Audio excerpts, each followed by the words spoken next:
што го планираме како политичка партија е да изработиме програма во која што граѓаните на еден клик ќе можат да ги добијат сите услуги дигитално.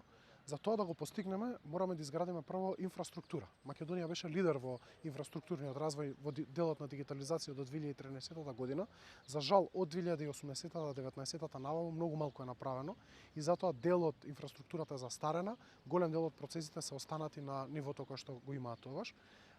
Првиот дел инфраструктурата, вториот дел многу позначен е да изградиме платформа и да ја искористиме максимално платформата за интероперабилност која што ги поврзува институциите и на тој начин сите регистри кои што институциите ги водат за граѓаните веднаш ќе бидат достапни дигитално за институцијата која што има потреба од тоа, што значи дека граѓанинот нема да има потреба да оди од шалтер на шалтер да бара податоци кои што институциите веќе ги имаат за него. Ние често знаеме ова да го објасниме преку аплицирањето за стипендија или за субвенција за новороденче, кога вие треба да отидете во државна институција да извадите потврда за венчани, па исто така во државна институција да извадите потврда за извод од книга на родени и тие два документа повторно ги поднесете во социјално за да добиете на доместок или пак во општина.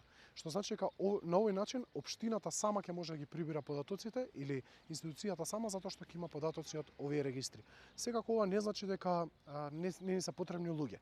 Напротив, администрацијата, вработените во администрацијата ќе бидат носители на процесите на дигитализација, ќе ги водат процесите внатре во институциите, но и ќе бидат врската помеѓу овој дигитален систем и граѓаните кои што во моментот можеби и не знаат да користат овие дигитални алатки. Нас не ни е целта да исклучиме цела една популација која што не се чувствува комотно да користи компјутер или лаптоп или мобилен телефон, туку напротив, администрацијата ќе биде таа која што ќе ги води луѓето низ овие процеси, но и за неа ќе биде и полесно, и поефикасно, и поевтино да ги води овие процеси. Целта ни е да создадеме нови можности за граѓаните, а не да гиускратиме постоечките можности.